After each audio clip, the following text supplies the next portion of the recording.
வணக்கம் எல்லாருக்கும். ஸோ இந்த வீடியோவில் நம்ம எதை பற்றி பார்க்க போகிறோம்னா, நமக்கான ஏஓ ரிசல்ட்ஸ்லாம் வந்துருச்சு இல்லையா? ஸோ அதில் நிறையாவே டவுட்ஸ் கேட்டிருந்தீங்க. பிகாஸ் என்னென்ன டவுட்ஸ் கேட்டிருந்தீங்கன்னா, எனக்கு இந்த மாதிரி பிக்யூஎம் அப்படின்னு மென்ஷன் பண்ணியிருக்காங்க சார், பிக்யூஎம்னு மென்ஷன் பண்ணியிருக்காங்க, என்இன்னு மென்ஷன் பண்ணியிருக்காங்க அப்படிங்கிற டவுட்ஸ்லாம் கேட்டிருந்தீங்க. ஸோ அதெல்லாம் என்ன அப்படிங்கிறது தான் இந்த வீடியோவில் பார்க்க போகிறோம். ஸோ நம்மளோட சேனலை சப்ஸ்கிரைப் பண்ணிட்டு உங்களோட ஃப்ரெண்ட்ஸ் அண்ட் ஆஸ்பிரண்ட்ஸ்க்கும் ஷேர் பண்ணி விடுங்க. ஸோ ஃபர்ஸ்ட் எந்தெந்த மாதிரி டவுட்ஸ்லாம் நீங்கள் கேட்டிருந்தீங்க அப்படின்னா, ஸோ ஃபர்ஸ்ட் கவுன்சிலிங்க்கு நான் எலிஜிபிளா, ஸோ எந்த ரேங்க்குள்ளே இருந்தால் கவுன்சிலிங் கூப்பிடுவாங்க அப்படிங்கிற மாதிரிலாம் கேட்டிருந்தீங்க. ஸோ அது போக இந்த டிஏ, அதாவது டிஏ, பிக்யூஎம், என்இ இந்த மாதிரிலாம் ரீமார்க் போட்டிருக்காங்க. ஸோ அதெல்லாம் என்ன சார் காரணம், அது என்ன ரீமார்க் அது அப்படிங்கிறதெல்லாம் கேட்டிருந்தீங்க. ஸோ அது போக ஸ்பெஷல் கேட்டகரி ரேங்க்ஸை பற்றி கேட்டிருந்தீங்க. ஸோ எக்ஸாம்பிள் இது ஒரு ஸ்கோர் கார்டு வச்சுக்கோங்க. ஸோ நமக்கு இங்கே உங்களுக்கு தெரியும்ல, பேப்பர் 1 மார்க்ஸ், உங்களுக்கு தமிழ் எலிஜிபிலிட்டி ஒரு மார்க்கு, ஸோ அதே மாதிரி ஜென்ரல் ஸ்டடீஸோட மார்க் போட்டிருப்பாங்க. ஸோ அந்த கேட்டகரி உங்களோட கம்யூனல் கேட்டகரி அந்த ஜெண்டர் போட்டிருப்பாங்க. ஸோ ஓகேவா. ஸோ இப்போ இங்கே போஸ்ட் நேம் நமக்கு அக்ரிகல்ச்சர் ஆஃபீஸர் இருக்கு. ஸோ அக்ரிகல்ச்சர் ஆஃபீஸர்ஸ் இது நம்ம சப்ஜெக்ட் மேட்டர்ல எடுத்த மார்க்கு, சப்ஜெக்ட் பேப்பர்ல எடுத்த மார்க்கு. இது ஓவரால் மார்க், அதாவது இந்த ஓவரால் மார்க் நமக்கு தெரியும் இல்லையா, இந்த சப்ஜெக்ட் பேப்பர்ல எடுத்த மார்க்கையும் இந்த ஜெனரல் ஸ்டடீஸ்ல எடுத்த மார்க்கையும் கம்பைன் பண்ணி போட்டிருப்பாங்க. இது ஓவரால் ரேங்க். ஓவரால் ரேங்க்னா அவங்க அப்ளை பண்ணதுல ஓவராலா எத்தனாவது ரேங்க், அதே மாதிரி கம்யூனல் ரேங்க்னா அந்த கம்யூனிட்டியில எத்தனாவது ரேங்க் அப்படிங்கிறது தான் இருக்கும். ஓகேவா. ஸோ இங்கதான் இந்த ஸ்பெஷல் கேட்டகரி ரேங்க் போட்டிருப்பாங்க. ஓகேவா. ஸ்பெஷல் கேட்டகரினா டிஏ அப்படிங்கிறத மென்ஷன் பண்ணியிருப்பாங்க. ஓகேவா. டிஏ அப்படிங்கிறத இந்த ரீமார்க்ல மென்ஷன் பண்ணியிருப்பாங்க. ஸோ டிஏ அப்படின்னா என்னன்னா டிஃப்ரெண்ட்லி ஏபிள்டு அப்படிங்கிறாங்க. ஸோ இந்த மாதிரி ஹேண்டிகாப்ஸ் இருப்பாங்க, சில பேர் லோ விசிபிலிட்டி டிஃபெக்ட்ஸ் இருப்பாங்க. ஸோ அவங்களுக்கு அந்த கேட்டகரி, இப்போ விசிபிலிட்டி டிஃபெக்ட்ஸ்ல இருக்க கேட்டகரியில இவங்க எத்தனாவது ரேங்க் அப்படிங்கிறத இதுல மென்ஷன் பண்ணியிருப்பாங்க. ஓகேவா. இதுல மென்ஷன் பண்ணியிருப்பாங்க, அவ்வளவுதான். ஸோ அதே மாதிரி தான் உங்களுக்கு ஏற்ற மாதிரி போஸ்டிங்ஸ்ல உங்களோட மார்க்ஸுக்கு உங்களோட கம்யூனிட்டி கேட்டகரிக்கு பொறுத்து இந்த overall rank and communal rank and இந்த ஸ்பெஷல் கேட்டகரி ரேங்க் இது பண்ணியிருப்பாங்க. நீங்க அப்ளை பண்றப்ப எதை பண்ணியிருக்கீங்களோ அதை பண்ணியிருப்பாங்க.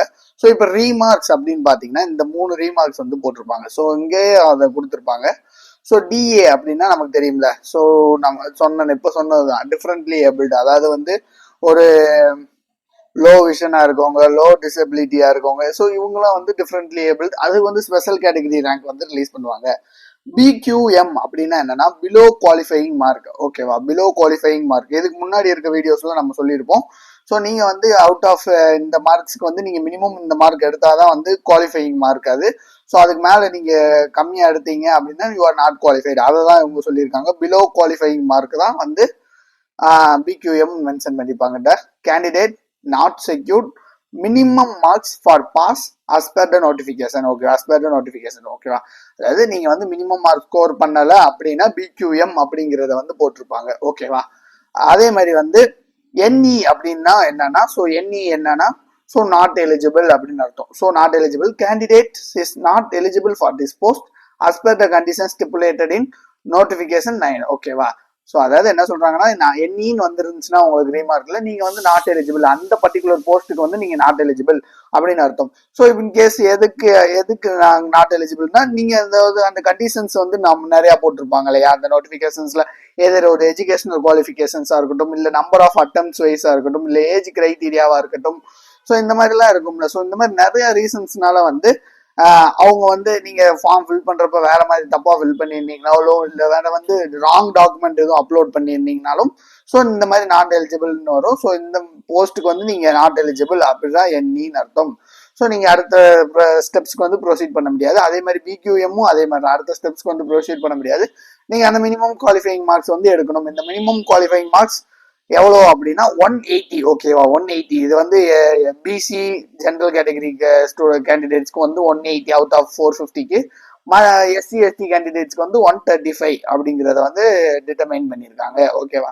இந்த மார்க்கு கீழே நீங்க இருந்தீங்கன்னா நீங்க பிக்யூஎம் அப்படின்னு அவங்க மென்ஷன் பண்ணியிருப்பாங்க. ஸோ இதுதான் அந்த ரீமார்க்ஸ்க்கான அர்த்தம். ஸோ இதுலயே நீங்க பாத்தீங்கன்னா இந்த அபோவ் மார்க்ஸ் எல்லாம் நாங்க எக்ஸாமினேஷன்ஸை பார்த்து இது பண்ணி போட்டோம் அப்படிங்கறதெல்லாம் சொல்லியிருப்பாங்க. ஸோ அதே மாதிரி பாருங்க, மார்க்ஸ் இந்த மார்க்ஸ்க்கு no individual communication will be sent to the candidates by post. Okay, எந்த ஒரு இண்டிவிஜுவல் கம்யூனிகேஷன்ஸ் போட மாட்டாங்க அப்படிங்கறத சொல்றாங்க. ஓகேவா? அதே மாதிரி வந்து for candidate who appear 2 subject paper in paper 2 for a single post அப்படிங்கன்னா ஸோ அவங்களோட highest mark subject has been consider provide eligible. ஓகேவா? அதாவது நீங்க ரெண்டு பேப்பர்ல அப்பியர் ஆயிருக்கீங்க பேப்பர் 2க்கு அப்படின்னா ஸோ உங்களோட இது வந்து ஹையர் மார்க்கை தான் வந்து அதுல வந்து கன்சிடர் பண்ணுவாங்க அப்படிங்கிறத வந்து சொல்லியிருக்காங்க. ஓகேவா? ஸோ இதுதான் வந்து இந்த கவுன்சிலிங்கை பொறுத்த வரைக்கும் அந்த டிஏபிக்யூஎம் என்இயை பொறுத்த வரைக்கும் ஸோ என்னென்ன ரீமார்க்ஸ். ஸோ அதே மாதிரி கவுன்சிலிங்கை பொறுத்த வரைக்கும் நிறைய பேர் கேட்டிருந்தீங்க. ஸோ உங்களோட கம்யூனல் ரேங்க் அண்ட் ஓவரால் ரேங்கை பொறுத்து தான் இருக்கும். ஸோ இப்போ வேகன்சி ஒரு 60 இருக்கு அப்படின்னா ஸோ உங்களோட பிசி கேட்டகரியில ஒரு 7 இருக்குன்னா உங்க கம்யூனிட்டி ரேங்க் வந்து ஒரு 40 இருந்துச்சுன்னா கண்டிப்பா நாட் எலிஜிபிள் தான். அது தெரியும்ல உங்களுக்கு. உங்களோட கம்யூனிட்டி ரேங்க் 40 இருந்தா நாட் எலிஜிபிள் தான். பிகாஸ் வந்து உங்க கம்யூனிட்டிக்கு வந்து அவங்க கொடுக்கறதே வந்து 7 வேகன்சிஸ் தான். பட் வந்து நீங்க 40 கம்யூனிட்டி ரேங்க்ல இருந்தீங்கன்னா கண்டிப்பா நாட் எலிஜிபிள் தான்.